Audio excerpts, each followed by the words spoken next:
Alright, so good morning, Go Fam. So day 7 after transplanting. So nandito na tayo ulit ngayon sa site. Yes, so nagpatubig na tayo. Mga 2 araw din na napatubigan to. Okay. So nandito tayo ngayon. So nagmix tayo ng urea at saka 16-20-0.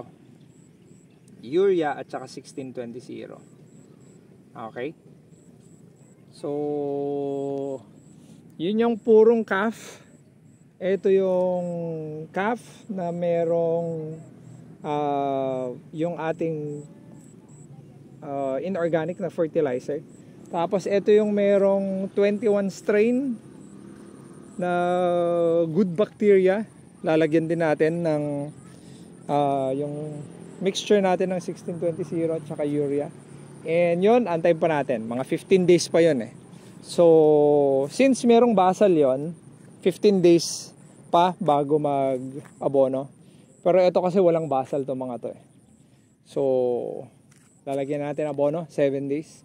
So, the next one is after 7 days ulit. And then, sa 40 days na.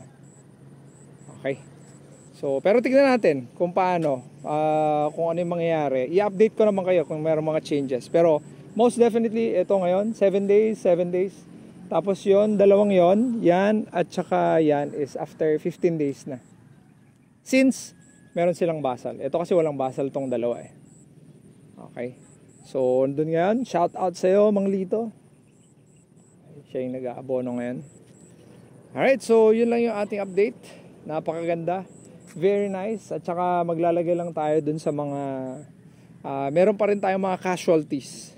Okay, so hindi mo perfect yun eh. Pero, konti lang naman. Wala pa sigurong 1%, which is good.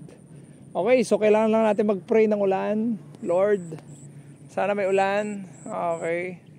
At sa mga nagsabog, sana hindi kayo mataon sa ulan. So, kailangan na natin ng ulan para hindi masyadong magastos. And even yung mga mais, kailangan na rin ng ulan. Alright, so yun. Ingat kayo lagi, Go Fam.